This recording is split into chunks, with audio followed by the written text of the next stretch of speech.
Welcome to Witch Yes, a podcast for casual conjurings, witches in training, and the new Witch Yes merch. Yay! Hey! I'm Alicia Herder. And I'm Terra Keck. On today's episode, we're talking about the Satanic Panic, witches in the news, and a spell on the pressure of performing gender.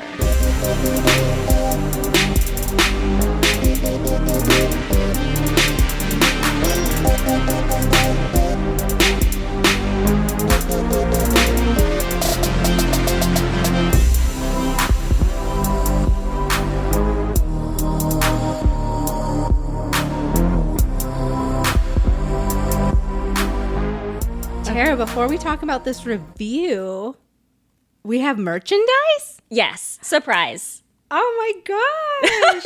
She's like acting like she hasn't been working on it the past month and a half. What? Who, me? What do we have? What do we have? We have t-shirts. T-shirts, we got sweaters. We have, guess what? Masks. We have masks. You can get little baby clothes. For your baby witch? Adorable. You're gonna love it. Hunty's gonna love it. Hunty! All of my nieces and nephews are gonna love it. It's all they get for the rest of their lives. Just updated Witch Yes merchandise. Like super fans. Baby super fans. Every Christmas. Every Christmas. Every Halloween, every birthday. Please stop. I have 800 of these baby witch glass figurines. Of me. With a little microphone. I mean, I'm just not in Indiana, so they have to remember me by something, right? Yeah, they need a glass figurine where if you put it underneath a light, it makes like a pretty like rainbow light like you get at the Disney World. And it's like my face in rainbow. Yes, it is. Yeah. And it sings a song. You wind it up and it sings, "It's a small world." No, I was like, wake up in the morning feeling like P. Diddy. It's like a music box. Dee dee dee dee dee dee dee dee dee dee dee dee. I like your version of a music box. Music boxes are way creepier than that for me. They're like a little haunted, a little spooky, more Tchaikovsky than you would ever want. It's like, so you and I did a fantastic merch photo shoot. we did. We were gorgeous. It was very hot. It was very sweaty, but we did it for you. It rained beforehand, so we got that nice production value. Yeah, everything was glistening. Everything was glistening. Our hair went from like sleek and perfect to poof. Oh, little poodles. But you can find the merchandise at tpublic.com/witch-yes. And of course, it's in the show notes. Like, of course. We got you. We got you. It's just a click and a hop away. You're the one doing the hop. So you have to click, then you have to unlock the website through a series of hops and Dance Dance Revolution, musical numbers. We've lost them all. Like, we are never like, getting this. If I can't just click and I'm out. I'm sorry I ruined the show. That's okay. I'm sorry I ruined our merch launch. We've got more show. We do, because now we have to read a review. Da-da-da-da-da-da. This is from gold_lion. Ooh. They say, goo goo goo. Oh, person after my own heart. Gold Lion says, love this podcast. I'm going to say what most people say when they write their first review. I never write reviews. Me either, dude. Thank you for the honesty. Yeah. I find you relatable. This is a great podcast for baby witches or anyone who wants to learn more about witchy subjects. Start from episode 1 and catch up, which I said, don't tell them that. I know. I read that before and I was like, ooh, episode 1? Oh, episode 3. Ooh, season 1? Oh, oof. Even some of the early Patreon episodes. And I'm then like, they get no. to the tea episode and they're like, what is wrong with them? And we're like, But besides that, merch, reviews, baby hunty, what else is going on? Marcel and I are celebrating our 3-year anniversary of dating. Holy shit. The longest I've ever dated any motherfucker. Wow. Woof. How are you feeling in your heart, in your body, in your soul? Like a toddler. 3 years of dating, I know nothing. I haven't learned shit. Can you use a toilet yet? Are you potty trained? I am potty trained. Early potty trained toddler relationship. Yeah. That's great. You know, I had like the pee pads and stuff. Like, I figured out how to use that. Now I go outside Now she goes outside. by myself. Whoa. which is dangerous. You shouldn't be out there. I should not be outside You're by a toddler. myself. I'm a baby. Somebody call 311. Please pick me up. Who lets me go outside? But okay, so 3 years. What have you learned? What do you have? Do you have any advice? I've learned nothing. Okay. I guess I've learned to be nice. That's a big one. That's a big one. What does that mean to be nice?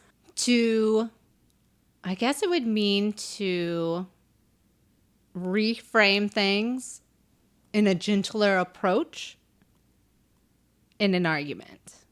Mm-hmm. Are you saying sugarcoating, or are you saying like... No. I'm saying be absolutely honest, but don't be cutting. Mm-hmm. Like there's no reason to make like real digs, I believe. Because your intention is not necessarily to hurt that person, while it's also... to educate. Yeah, to educate and be honest about, true to your feelings. Yeah. So by the end of the argument, I'm still right. Always. But hopefully you've learned something. I should have my own talk show. Send me in your relationship questions. I have been in a relationship for 3 años. Thank you. And I still know nothing. What would you say he has learned? If you could psychically connect into his Marcel little brain, how do you think he has grown in this relationship? We can cut this. We're not gonna cut it. I think he's grown just to like relax. I could see that. To chill out. Mm-hmm. Because he had less relationships than me. And thus, you get really wound up at first, of course, in the honeymoon phase of like, please, give. Mm-hmm. And sometimes it's just okay to be chill. Yeah. And there's nothing wrong with that. Mm-hmm.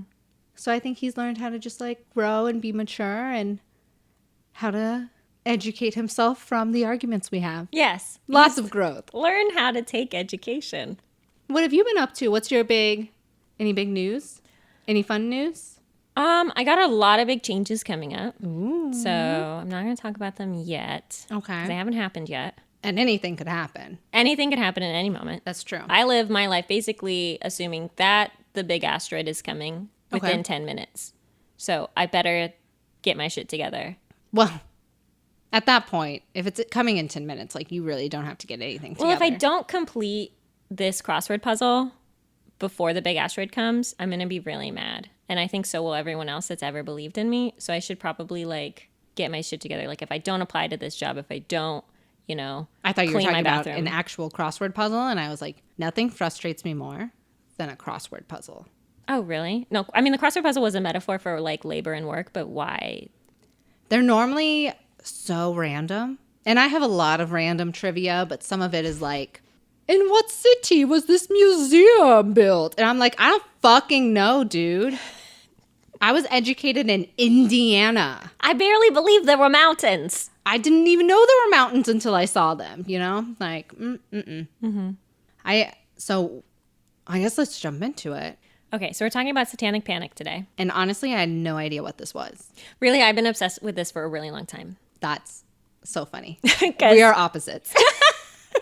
And we complement each other. So what did you have assumptions about this going into it? I assumed from the word Satanic Panic that we were either afraid of Satan or afraid of Satanism at one point. But since we now know Satanism is actually not anything to really be afraid of, except for like maybe entering the wrong room and it's like an orgy that you did not want to attend. Yes.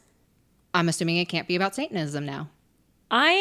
Having been exposed to this from a very young age, Oh. I think because either I had siblings that were much older than me, and I spent a lot of time on the internet because I did not have a lot of friends. Y'all middle schoolers on AIM just chatting about the Satanic Panic. All the time in those chat rooms.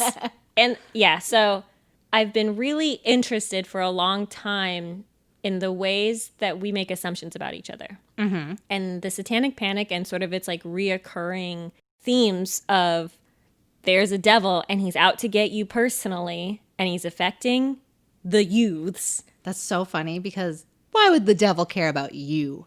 Person in a billion fucking other person strangers? Because you're one of millions, he's trying to amass an army, right? Oh, okay. Okay. And humans, I feel like as individuals, uniquely have this ability to be manipulated. It's like you can manipulate a crowd, and there's like this peer pressure, being a part of a crowd and making a choice and behaving a certain way. It's like we get that when we get into like these communities and within like all of these groups that we define our identities by. But then there's like something special with the way that a therapist can manipulate their client. That is, I think, a million times more sinister. Ooh. No, therapy. No, therapy is... Oh, sorry, I hit the microphone. Therapy's good. Therapy's good. But if you haven't listened to The Trick Next Door... Unless it's not. Unless it's not. Dun, dun, dun. So, Satanic Panic, what the fuck is this? There were a lot of things that led up to and complicated what became the Satanic Panic in the 1980s, but in its simplest terms, the U.S. woke up one day to a quote-unquote reality. I feel like that happens a lot in the U.S. They'll wake up in a cold sweat and they're like, oh, the devil! He's here!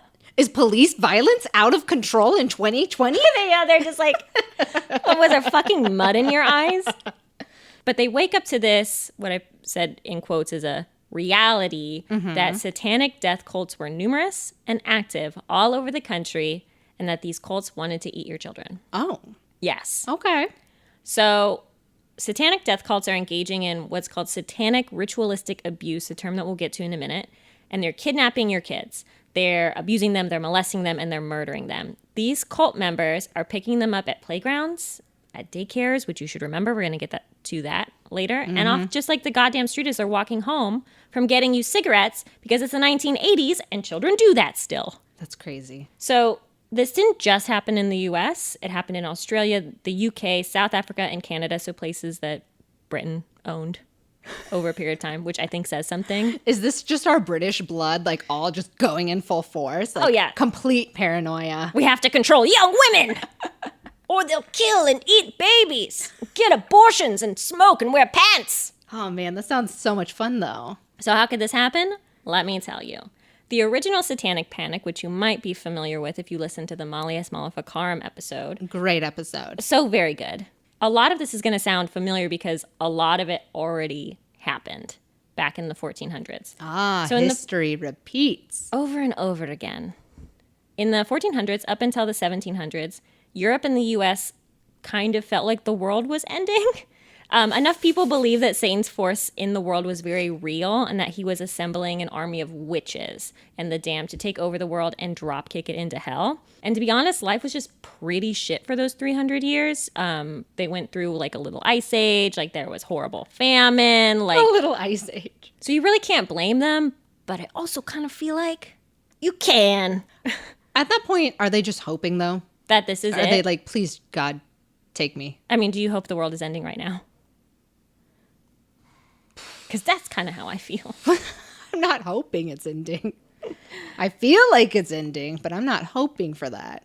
Now, there's this thing that humans love to do called subversive ideology. It's also called inversive ideology.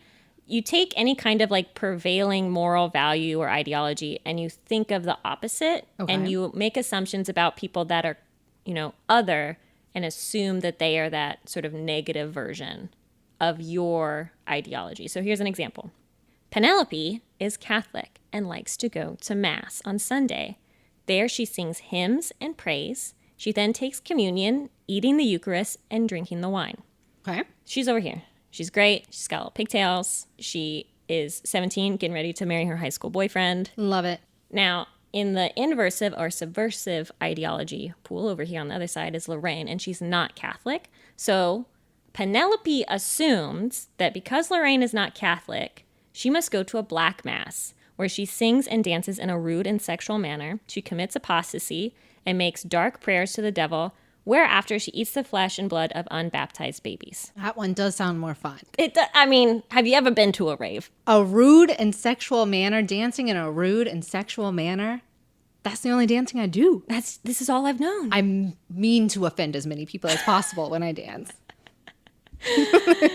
So, as you can see, The reverse of the accepted ideology is extreme. I wonder what Lorraine thinks of Penelope. She's probably like, what a fucking boring person. I bet Lorraine just respects her. She's like, Penelope, I've known her since I was in kindergarten. And she's great. And she's great.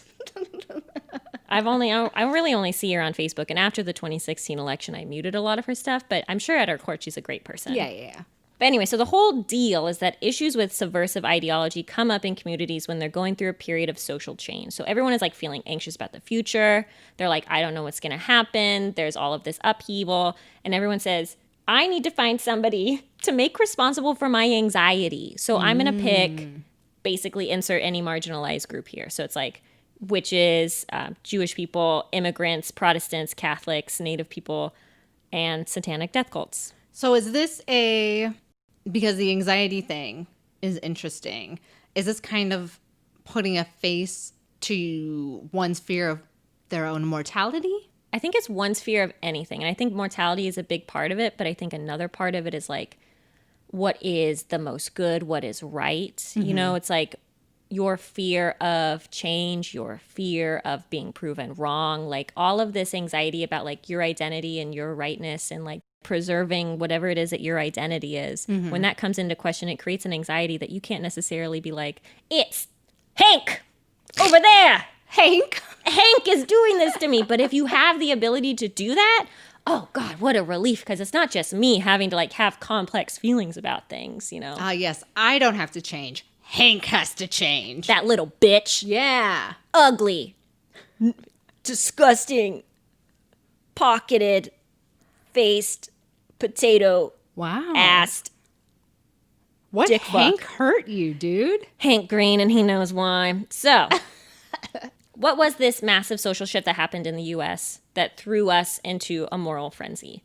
A lot of stuff, and you really can't pin it on one thing. It's like this huge environmental shift. So, one, if you search child murders in 1970s, you'll get a Wikipedia article that lists, quote, the notable murders among thousands. It lists 533 particular child murders in the 1970s from the likes of serial killer Dean Kroll, the Oklahoma Girl Scout murders, the Atlanta child murders, and of course the Jonestown massacre that killed 314 children. Yikes. That is a lot. It's a lot. Like, that's a lot, dude. Yeah. And also at the same time, it's kind of like people were not really thinking about their children. They're like, I work a day job. We're entering like a really weird economic situation. So women are back to work. Like, kids just go home and they're alone for a few hours and their parents don't know where they're not allowed to work at the factories anymore because of the unions. The unions! Hank and his unions and his child labor laws. Hank just wants fair wage for everyone. Hank's over there with a little sign like, equality. Equality.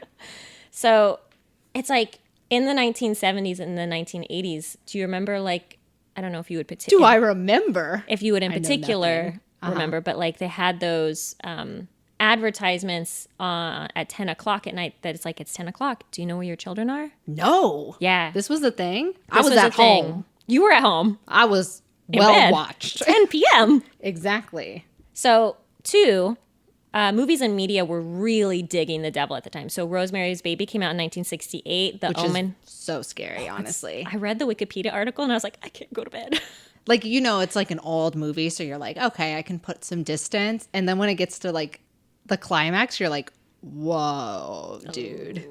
Watch party. Watch party. The Omen comes out in 1976.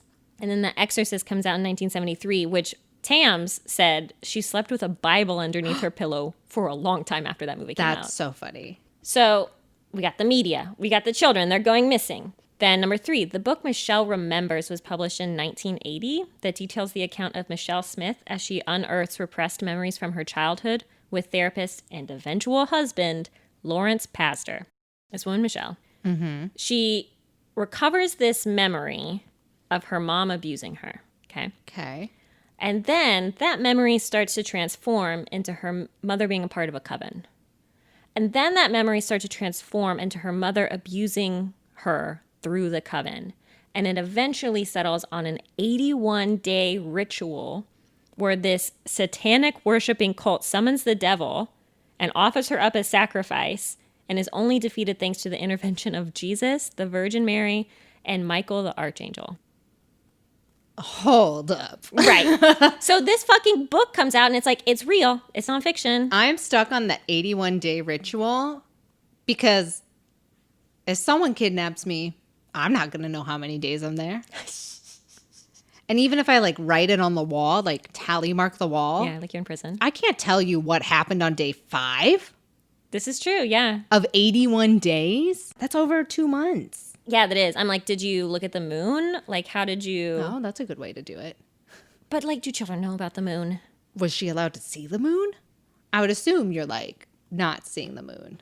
Right. Because the witch coven, the satanic witch coven wants the moon's power. And if you're a child looking at the moon, begging the Jesus, at moon Jesus, to come down and protect you. But maybe that's how she did it. Maybe that's how Jesus got her letter. Maybe. So this book comes out. It's sold as like, oh, this is an actual like nonfiction piece. And it sparks this thing called the recovered memory movement, which was huge in the 80s. And it's this idea that, okay, bad things happen to children and they don't remember them. And when they grow into adults, they have all these weird personality traits. And so all you have to do, the reason that you're broken, the reason you're beating your wife, the reason you're an alcoholic is because you were probably molested as a child and you don't remember. And so it's a therapist's job to dig that up. The problem is usually people remember most of, or at least fractions of abuse that they suffer. Mm-hmm. You know, they don't just forget about it. So telling someone you've been abused, at some point you tell that person enough, they're going to be like, yeah, I guess I have. I guess I do remember that. And then it becomes this false memory. And we were talking about this before. It becomes this false memory that is just as real to a person individually, but it's a lie. And it's fucking awful. I would just be so confused, honestly. Like, that's my only response to this. And it gets a lot of people into trouble. So, number 4, teens did seem to be killing in the name of Satan at the time. Come on, teens. So I'm always on your side. Alicia's your only friend. And you do this in the 80s? Ugh. So Melissa Ernest, Robert McIntyre, and Terry Belcher, which bummer on that last name, were convicted of strangling 15-year-old Teresa Simmons and performing a satanic ritual over her body before burying it in a backyard. Here's a problem. The only evidence they had was Terry's plea deal testimony. Okay. And Terry claimed to be a priest in a satanic coven with over 11 members, and he was 15. So I'm I'm not a lawyer, but it seems to me like you want to get out of this murder charge. Maybe I'd make up a big fucking lie about how it was a satanic ritual, and it wasn't my fault because I was in too deep. What about if you just like don't murder? Okay, what about number 1? Alicia coming at the teens from the fucking left field. Maybe don't murder people. Maybe don't hurt others and little animals. And that's why we should go to therapy. Good therapy. Maybe not 1980s therapy. Now I don't trust that. Okay, and here's the last one. So daytime talk shows, super big in the 80s and 90s, and they're obsessed with this whole Satan is talking to our teens thing. Geraldo Rivera has a special called Exposing Satan's Underground, which you can watch on YouTube. But it's like all throughout the day, all this stuff about satanic ritual abuse, all this stuff about how like fucking Rosemary's Baby is happening to you right now probably, is like reaching fucking moms and stay-at-home parents. And they're looking at their teens who are probably wearing lip rings now, and they're like, is my child gonna become a Satanist?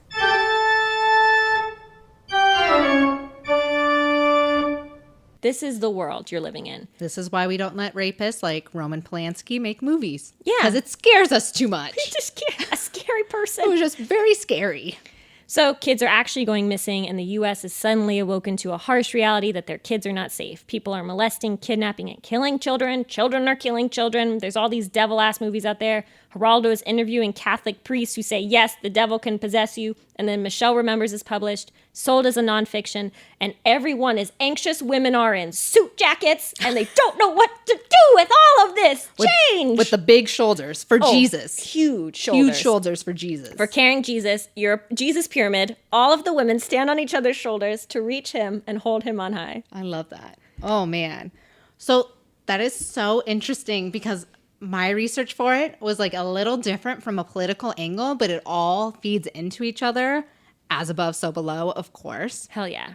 But a lot of this, like, we're going to talk about death cults at your child's daycare, which was like a huge panic during this time. This is some Reagan era shit. I honestly don't know enough about Reagan's politics to really critique either way, so I found this very, very interesting. But the Reagan era was full of population growth, urbanization, the double income family, and just this increased panic of protecting the nuclear family. Like, you are protecting your own unit, especially with mothers and fathers both in the workforce. Now we need to, like, send our little children somewhere. Teens, I guess we're just going to let them go wild because can't afford a babysitter. And if they're teens, like, your babysitter's probably a teen too. It's just like, the teens are kissing, you know. Exactly. It's too much. They're making out with their babysitter, and then what happens? Satan comes through her tongue. And I don't trust grandma to watch them, apparently. No. So, but daycares mean that you will be leaving your child, like your joy, your moon, your shining stars, to be hanging out all day with a stranger. So big stranger danger, which, I mean, if you're living in this time and you see a bunch of kids are being murdered or abducted or molested or something, like, all this panic makes a lot of sense. Yeah. It feels very rational. Especially for, I would think that was a long list of murders that actually did happen. Yeah. So these are the things that actually didn't happen but came about from this crazed satanic panic. So spurred by the fear of Michelle remembers and this unease with all the change that is happening in the world, this new satanic panic fear was that your local daycare center was doing satanic rituals on your children while you are at work. Which also sounds like a very weird way of trying to keep mothers at the home and not doing this double income thing. So I'm very curious what feminism, because this would be right after second wave feminism. Really curious how that informed some of that. Well, I'm sure that it is like a anxiety of like, what is motherhood for at the time? Like, there's all of this pressure, which kind of comes to our final segment, but like all of this pressure of like, well, previously I knew what my role was as mother, and now I'm not home because I have this great paying job and I want to follow my dreams and I have an education. So like, what do I do with all of this energy and all of this pressure? Yeah. And it's making me hyper focused on my fucking children. And now I'm a helicopter parent. I'm going to ruin them even more. Just gonna fuck them up. Love that. Love it. So we're going to talk about 3 cases that happened, and they're all super bummers, guys. So this is like story 2 of witches in the news, like repeat. Are you happy? Are we ready? Are we settled? Get comfy. I'll make some jokes, some bad jokes. Here, I'll interrupt and I'll be like, why did the chicken cross the road? Why?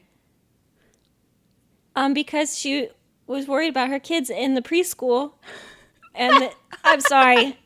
Okay, we're going. We're going to talk about McMartin Preschool. A court case began in 1983 called the McMartin Preschool Trial, which ended up being the longest, largest, and most expensive trial in California history. Really? Mm-hmm. Wow. The case was against the McMartin Preschool based in Manhattan Beach, California, which I've taken you to. Very lovely pier. Lovely. Very safe vibes. Of course, this is like 2015 when we went, so way different than the 80s, I can assume. Yes. Allegations were made that the 7 children at McMartin Preschool kidnapped the daycare children, flew them in an airplane to an unknown location, forced them to engage in group sex, and also forced them to watch animals being tortured and killed. The case began with a single accusation from a mother of one of the students, and then grew rapidly as investigators began informing the other parents of the ongoing investigation at the preschool. A child service nonprofit called the Children's Institute began interviewing children at the preschool about their experiences there. The questioning was led by Key McFarlane, who was an unlicensed psychotherapist, which I don't even know how you can claim the word psychotherapist with the word unlicensed before it. Amateur. I am an amateur therapist, psychotherapist, please. McFarlane had no zero, guys, psychological or medical training at all. Yet she was somehow given the green light to interview these children, which is already crazy. It's like in fucking California, 40 minutes away from Los Angeles, you can't find one licensed therapist to take this on? That's crazy. Okay. Was she like somebody's daughter? or something. I mean, she was always someone's daughter. Well, yes, we're all someone's daughter. I'm actually unsure. She might have been, though. Who knows? I don't know where she came from. Wow, I want to look into that. Yeah. McFarlane and her associates would use coercive wording to get the children to tell the truth, but it was more like to get the children to tell the truth that the adults wanted to hear. Mm-hmm. This interrogation is believed to have created false memories in the children. Out of 400 children interviewed, the interviewers believed 359 children had been abused. Wow. Also, the strength of those 41 children. Yeah. That were like, no. I think it takes a very strong-willed, almost defiant child to be like, no. Yeah. Which then also means 359 of these children are now working adults. Hopefully they're still alive. That just have this weird memory or have to block this out all the time. Like, very weird. I'm very curious what the psychological mindset is for these children grown up now. Yeah. Because I bet it could be very, very sad. Yeah. Among the other allegations that the children were saying were things like the daycare owners would flush the children down toilets. What the fuck? That's such a kid thing, though. If they had to make up something like, oh, I don't know, they flushed me in a toilet. What? You don't even fit in a fucking toilet. What does that mean? Are you getting a swirly? Are they swirling you? Like, what? Or that they had built secret underground tunnels to transport the children to ritual ceremonies, that they had ritually sacrificed a baby, and even that they could turn into witches and fly. Oh my gosh. Wait, so these 80s, these cops with their big mustaches. Large, very large mustaches. Are like, oh, so these people can fly. Yeah. I'm going to believe this toddler. Yeah. Which, I mean, for that, it could be like, oh, they're scared. Like, the kid is scared and thinks that these people have supernatural abilities, which might not be true. But if they're still scared, then I guess there's some idea of reliability to that kind of fear. Mm-hmm. But I'm kind of stuck on the sacrificing a baby one. It's like, did no one say that their baby went missing? Yeah, you're like, you could just look at... In Manhattan Beach, it's not that big. They're not... Yeah, this is true. Interesting. This court case received national media attention, like, duh. These kids are saying babies are sacrificed. Yeah. Which really did ramp up the fear of having children hang around strangers and this whole satanic panic morality thing. In 1990, so that's how many years later? We got, if it's 83, 1990, so 7 years later, every single charge dismissed. The jurors criticized the interviewing techniques that investigators had used in their investigations of the school, alleging that interviewers had coaxed children into making unfounded accusations, repeatedly asking children the same questions and offering various incentives until the children reported having been abused. Crazy! This is... most expensive court case in California history. Based on a fucking lie. People are like, God damn, you guys wasted my time. The demonologist was like, I thought we had them. I finally... Oh, my doc university research. Is there like one guy who's like been disgraced just trying to find the Illuminati this whole time? Yes. Then we have the Country Walk case. In 1983, Cuban immigrant Frank Fuster and his wife Ileana were accused of molesting 8 children in Miami through their babysitting service called the Country Walk Babysitting Service. Beautiful name. Easy. Easily Googleable. But they didn't have Google at the time, but they could have looked it up. In total, 20 children made claims against the couple. Janet Reno prosecuted the case, which went to trial despite having a lack of physical evidence and the wild number of children making unsubstantiated and embellished claims of dark satanic rituals with the couple after more interviews that were deemed coercive. This is why you can't always talk to children like they're adults. Yeah. Like, you have to be... Gotta be on their level. Ileana was an undocumented immigrant, and she was encouraged to testify against her husband after being placed in solitary confinement for weeks. Awful. And being visited by therapists who also used coercive questioning and memory recovery to get her to change her statements. And also, back to that Molly S. Maleficarum episode where they would just fucking torture and ask over and over and over again. Like, this is until you, like, torture. give up. Yeah. Yeah. And you're just like, fine. Of course. Yeah. Sociologist Richard Ofshe said this about Ileana. Ileana Fuster was hypnotized repeatedly prior to trial that Ileana has personality characteristics that indicate a high level of suggestibility coupled with a great desire to please. That the testimony she eventually gave against her husband is likely to have included a great many elements that were suggested to her by her therapist in the weeks leading up to the trial. And that as a result, her trial testimony cannot be considered reliable, factual, or as historical truth. She was in solitary confinement for weeks and had people being like, tell us. Also, she was an undocumented immigrant, so already she's in trouble. Yeah. And she doesn't want to get in more trouble. Mm-hmm. And she doesn't want to go. This is Cuba in the 80s. Or this is Miami in the 80s. Also true. Well, she's Cuban, isn't she? I don't think it's... I think she's Honduran. Cuban. Frank he's Cuban. Is Cuban. Yeah. I retract my statement. So, of course, that's also a weird thing because we have the Bay of Pigs happening. Yes. And people are allowed to come over. Except for this fuck. Look, coming from a different country. And now part of a satanic ritual? This is why we don't invite immigrants in, isn't it? The Reagans. The Reagans! Ileana eventually pled guilty while telling the court at the same time that she was innocent, but that she wanted to get this all over. So she was like, fine, I'm guilty, but I'm innocent. Wow. Ileana was sentenced to 10 years in prison, served 3 years, and then was deported. For doing nothing besides dreaming of having a better life. Exactly. Oh, yeah. Frank was sentenced to 6 consecutive life terms or a minimum of 165 years in prison. As of 2020, this fucking year, Frank Fuster continues to serve a 165-year prison sentence. His many appeals and requests for clemency have been unsuccessful, and he has lacked legal representation since 2003, and he will not be eligible for parole until 2134. What? He's still in there. He's still in there. For claims that have no physical evidence. Yep. And were coerced confessions. Yeah. That's awful. Yeah. If you were a white man, probably wouldn't be in there. No. But Cuban man? It is pretty awful. Jesus fucking Christ. Last one, because all of these are such a bummer. I'm sorry, guys. Oh, man. So crazy. Oak Hill. In Oak Hill, Texas, in 1991, Fran Keller and her husband, Dan, owned a small daycare and were accused of repeatedly and sadistically abusing several children. A 3-year-old girl was the first to accuse the couple, and then 2 other kids offered similar accusations.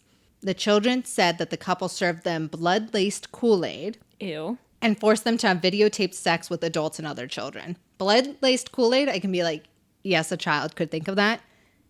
Sex with adults and other children, I have no idea how that would even get into a child's mind. Should not know about that. Unless something awful has happened to them before they came to daycare. Or if someone told them. Told them about it. Yeah. Exactly. They also accused the Kellers of forcing them to watch the dismemberment and torture of animals, and that they would take the children on several plane trips to Mexico, where they were sexually abused by soldiers before returning to Austin in time to meet their parents at the daycare. And bitch, we know planes don't work like that. They don't. Not even in the 80s 80s universe. No.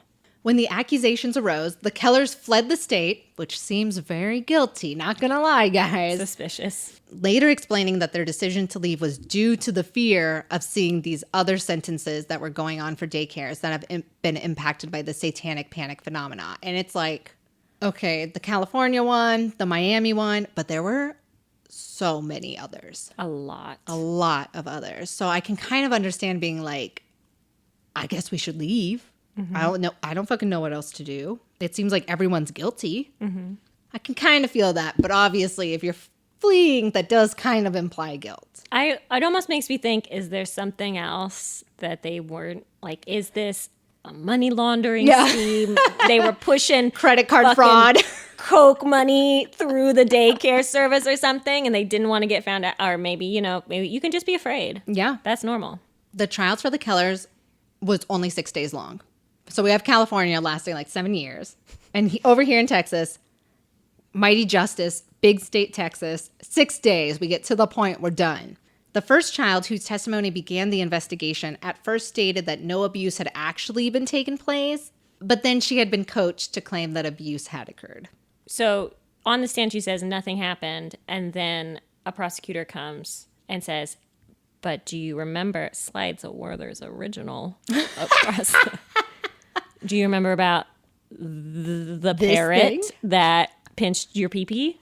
Yeah, right. The Mexican soldiers. Fuck. Like, oh, yes. How much do I like Werther's?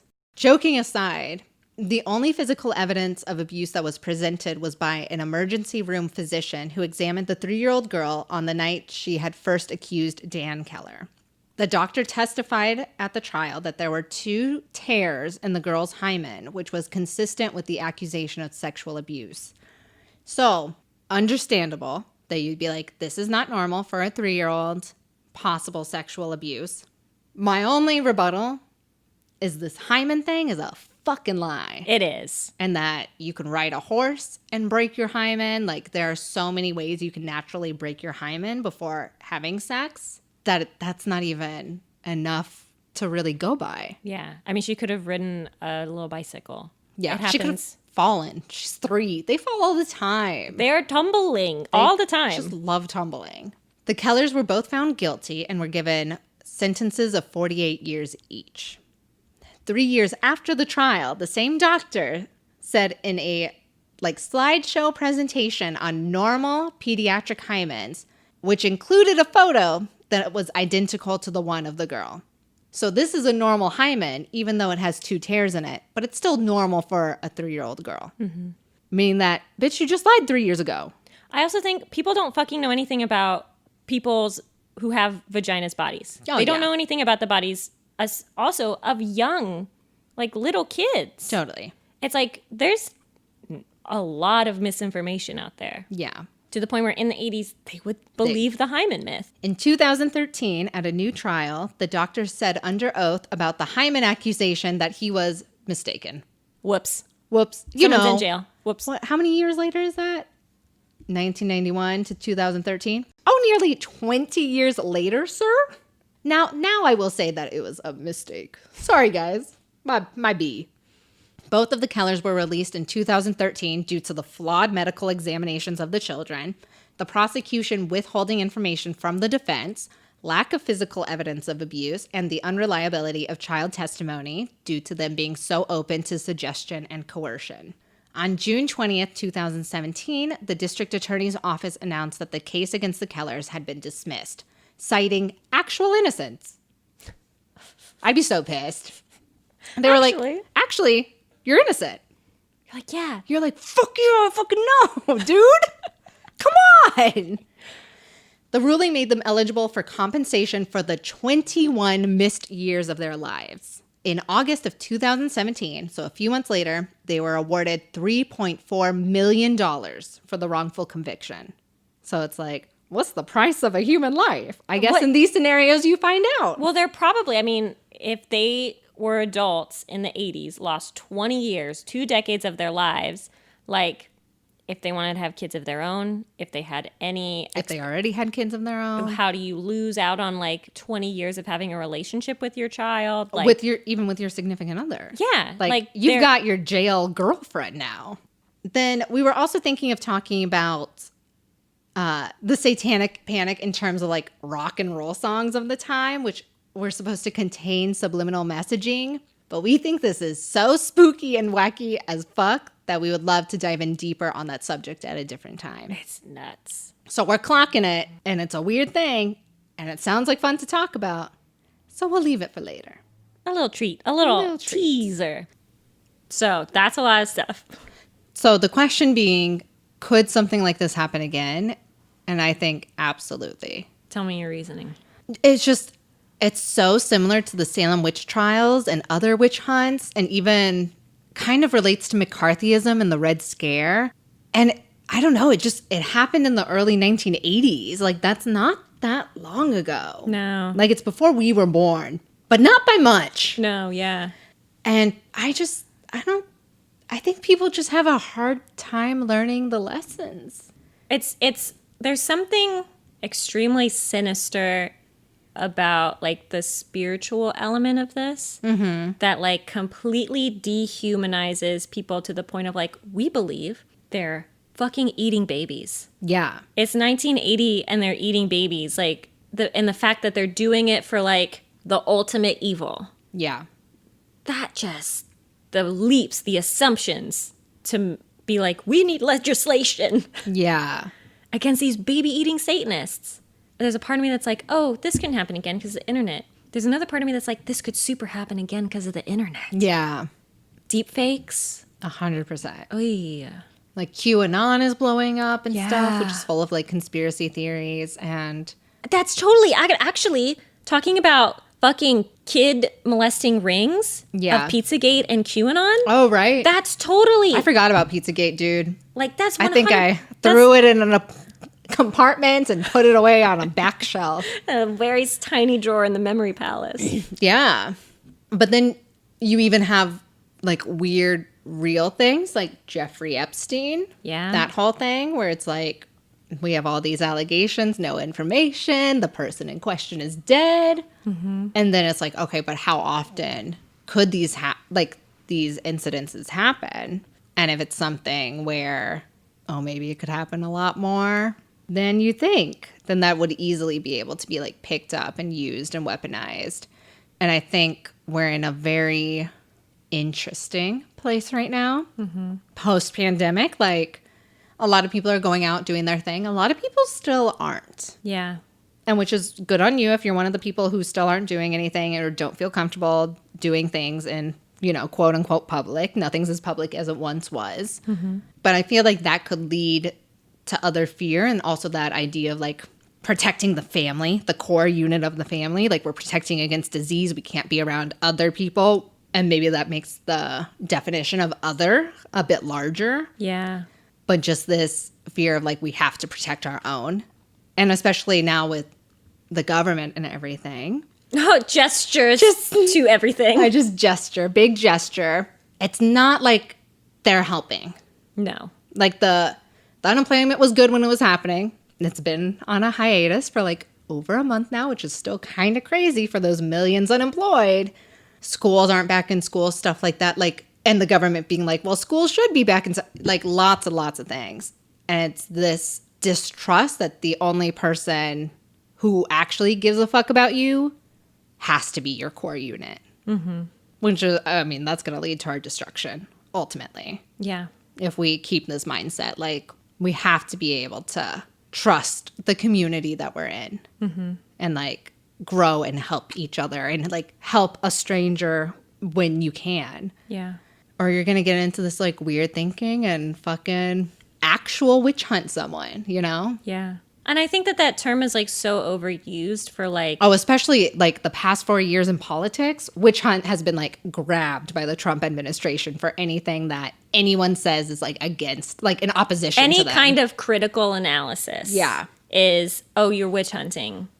Like this whole idea of the other being so polarized that even humanizing the other becomes like a kind of moral deficiency. Yeah. Because it's so much easier to take, I mean, this is like a whole other fucking huge conversation that we can't entirely consume on this podcast, but it's like, if you take like the other to me would be most likely like a red hat, sort of MAGA hat person. Based on like a single assumption or like a single identifier, I can then use inverse ideology to make all kinds of assumptions that make them complete polar opposites to me. Yeah. And then... Well, and it's also the opposite too, because a lot of Republicans are saying like Republicans love their country. Democrats apparently don't give a fuck anymore.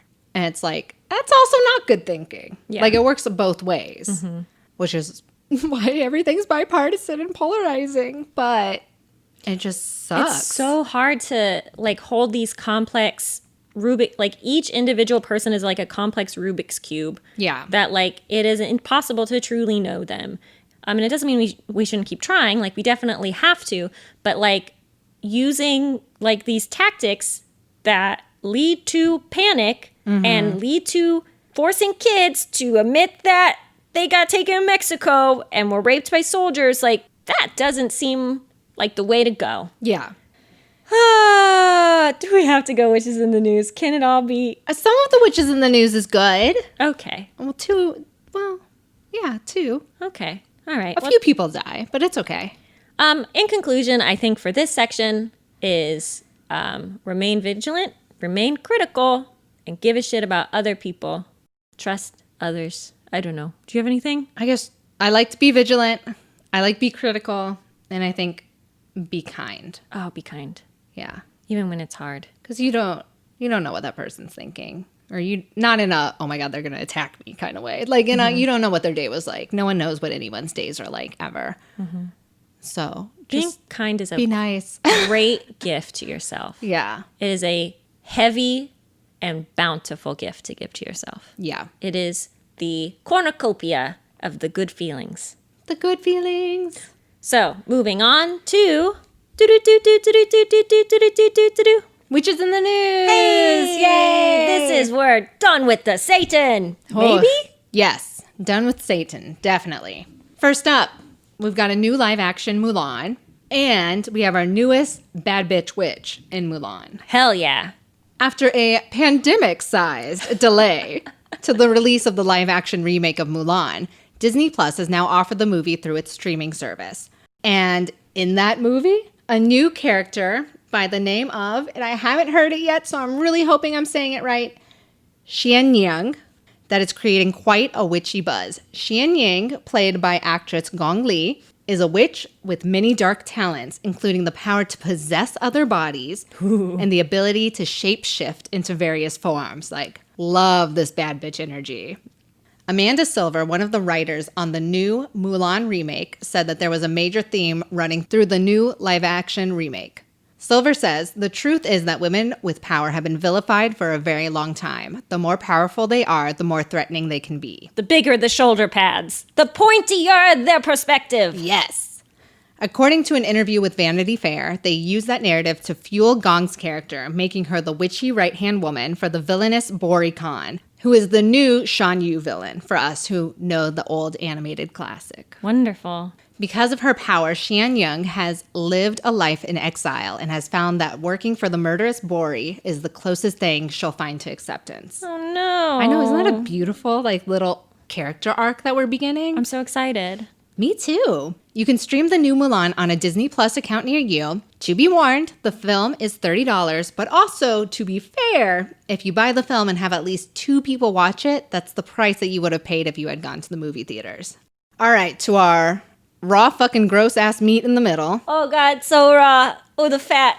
We're going to talk about Sassy Wood in Liberia. Back in late July, a woman named Sarah Togba was accused, along with 13 others, of being responsible for the death of a 58-year-old man. During the funeral rites, which all of this really sounds like hearsay, during the funeral rites, the man's children confessed to being witches themselves and said they knew who caused the death of their father, which seems very, why are you confessed? Okay. They mentioned Sarah's name along with the 13 other people. All those accused verbally denied the accusations, but Sarah, who has been accused of being a witch on many occasions, decided she wanted to clear her name by voluntarily taking the Sassy Wood.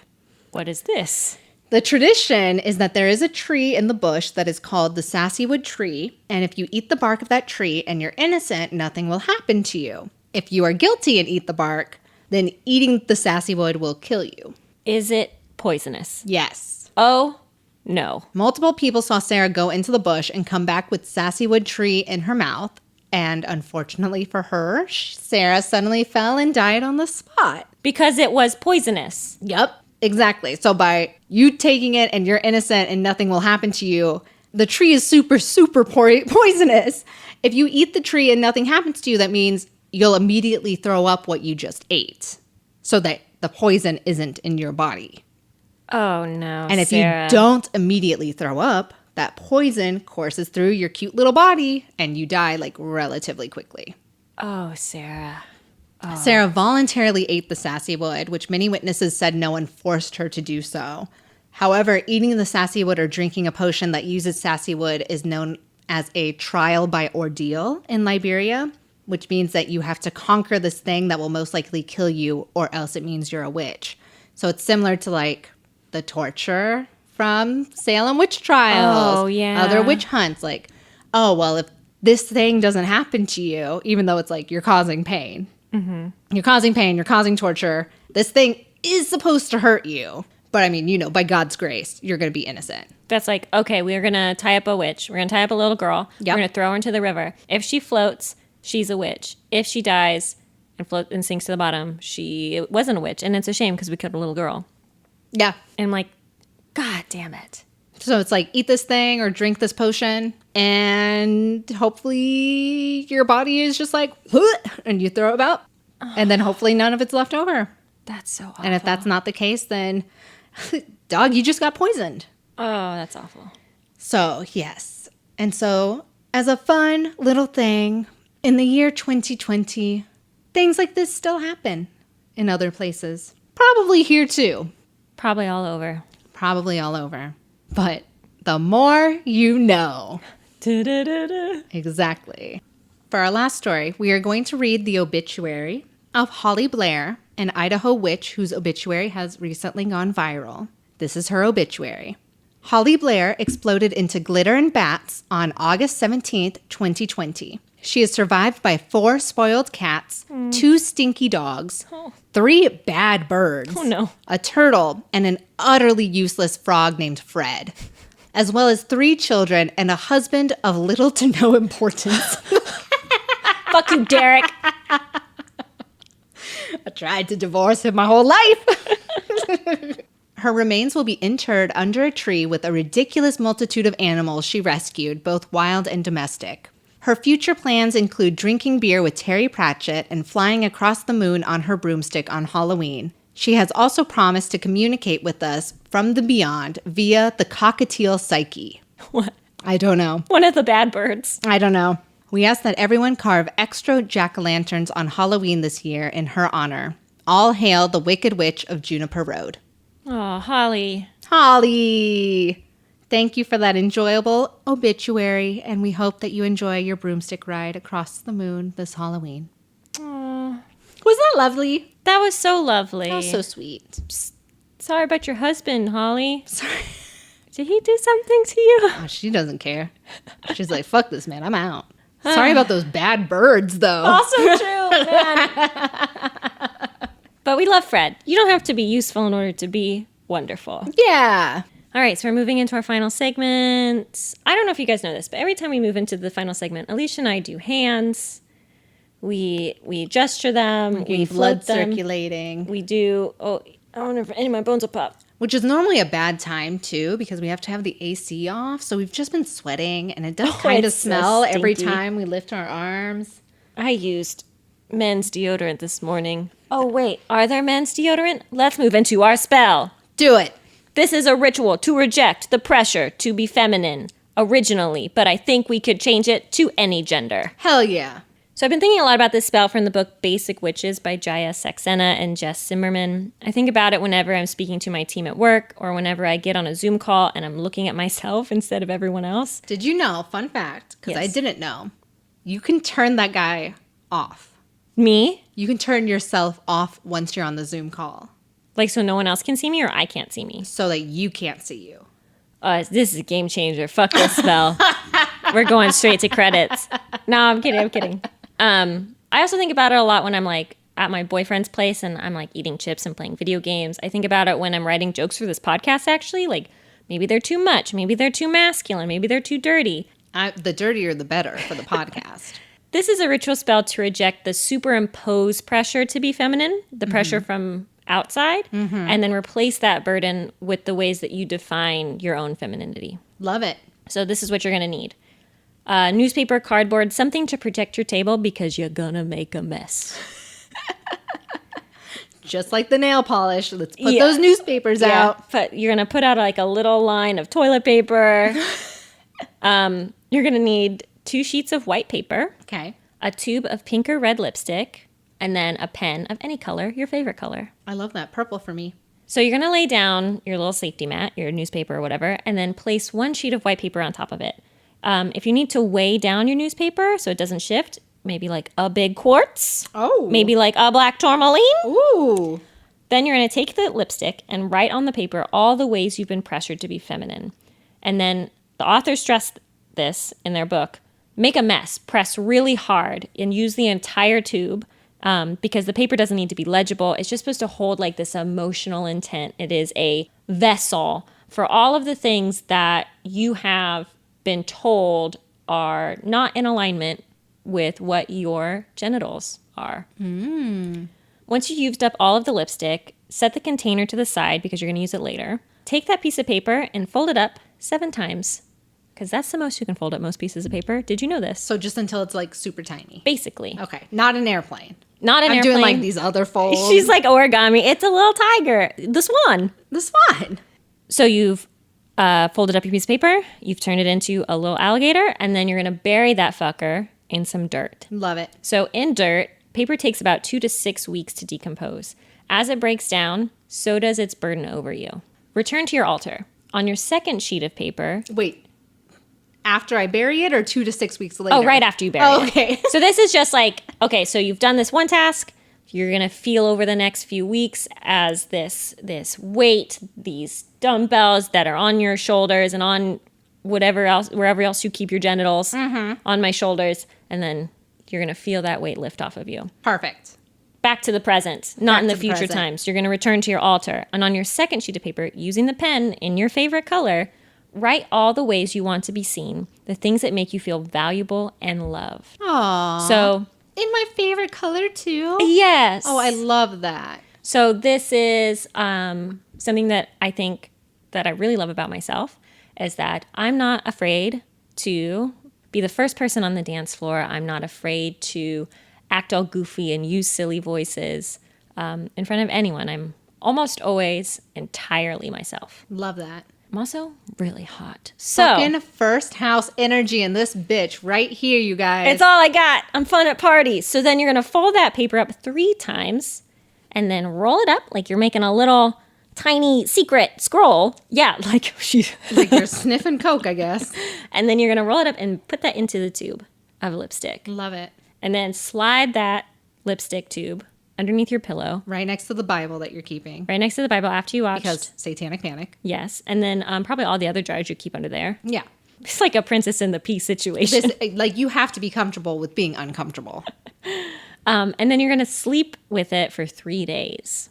And that's it. I really want to thank again J.S. Saxena and Jess Zimmerman. You should really buy their book, Basic Wishes. Wishes. It's witches. Whatever. I don't know what we do here. I wish for you to put that on your wish list for Amazon. Maybe not. Anyway, Not so Amazon. it's devolving. But anyway, so this is a really wonderful classic, like good vibes only, like you have agency modern witch investment that I find is really great to pull out from time to time. It's like not a super like scholarly thing, but it has always brought me a great amount of joy. That's fucking amazing. You're fucking amazing. Let's break down these gendered stereotypes. Uh-huh. Hell yeah. And that's it, dude. Oh my God, we're done. I love it. We would like to thank Marcel Pérez, our producer, Mallory Porter, our creative director, and Kevin MacLeod for the music that we use for the intro and outro each week. Ooh, the intro and the outro. Woo! I'd also like to thank gold_lion for their review on Apple Podcast. Gorgeous review. I really appreciate Stunning. it. It was wonderful. I'd really like to encourage you to head over to Apple Podcasts, give us 5 stars. Please write something. You could write anything. You could write, a Satan ate my baby. A Satan ate your baby. You could write, Satanic Panic is bringing the crushing weight of my own mortality into my own consciousness, and I am slowly breaking apart into little pieces. Alicia, don't cry. 5 stars. 5 stars. And then each episode, we pick a particularly juicy review from the podcast review tree, and we read it at the top of the show. In addition, we would really like to encourage you to pick 3 friends. It's spooky season. Ooh. Pick 3 friends and let them know about our show. Pick your favorite episode, send it to them, and then... Hope for the best, I guess. I guess, yeah. I mean, honestly, I feel like we're in good taste. You have good taste by listening to us. All your friends are going to be like, oh my God. Yes, Lorraine, queen. Yes. she knows what's up. Yeah. Send it to Penelope. If you want to find Alicia, You can find me on Instagram at Alicia.Herder. That's my name. It's pretty simple. And if I would like to find you, Terra. I'm Terra, and I have an Instagram as well. It's not my name. That's I okay. really should have gotten in on that game early, but I think I'm too deep. So if you're going to find me, You can change at any time. I don't know if I can. You can find me at Her Lovely Face. That's my art Instagram. And then if you want to look at my selfies and pictures of food, that's _Little Moss. It's on private right now. So if you follow Witch Yes, I usually go to your profile. If you follow Witch Yes or Alicia also, then I'll add you in. If you don't, I usually wait. You'll sit in my little waiting purgatory. pod. Yeah. Until you do that. Purgatory. Yeah. And of course, we're on Instagram at Witch Yes. Share an episode in your stories. Tag us. We'll feature you in our stories. Also, we have these very dope quizzes on Instagram stories that we do every Friday following an episode. So good. They're wonderful. And if you don't like Instagram, you can always contact us via email at witchyespodcast@gmail.com. Or we have a Facebook group called Witch Yes, the Facebook Coven. And you got to answer our 3 questions because we're like a fucking troll. Mm-hmm. Answer correctly, get in. Also, they started a book club on their own. They started, I'm no part of it. I have no idea what that group's like. Godspeed. Yeah. They're doing great things. Great things. On their own. They're all lovely. And they mobilized. They left the group. We don't like these women and their memes. You can also find us on Patreon. $5 Patreon witches and above are getting 2 extra episodes a month. Think of how much work we are doing to give you guys 2 episodes a month. They just received a Halloween and COVID episode. And the next one will be King Tut, a deep dive. Ooh, so deep. Down so deep. In the dirty of the tombs. And guys, like, you're super, super running out of time if you are a United States citizen to register to vote and to complete your census. Census ends at the end of September, and probably registering to vote is also ending soon if it has not yet ended for you already. Like, get on it, guys. We got an election coming up. You need to get counted. We need to get this fucking federal money into our local communities and make the most of it and empower us locally. Oh my God, the fire and the energy in her eyes. You have to do it. It's so, so important. Encourage everyone you know to fill out the census. Encourage everyone you know to register to vote. And then you actually have to go vote. We're not done with that. Mm-hmm. You register, then you go. You will hear more about that next month. Dun, dun, dun, dun, dun. Also buy our merch. Okay. Okay. And this has been Witch Yes.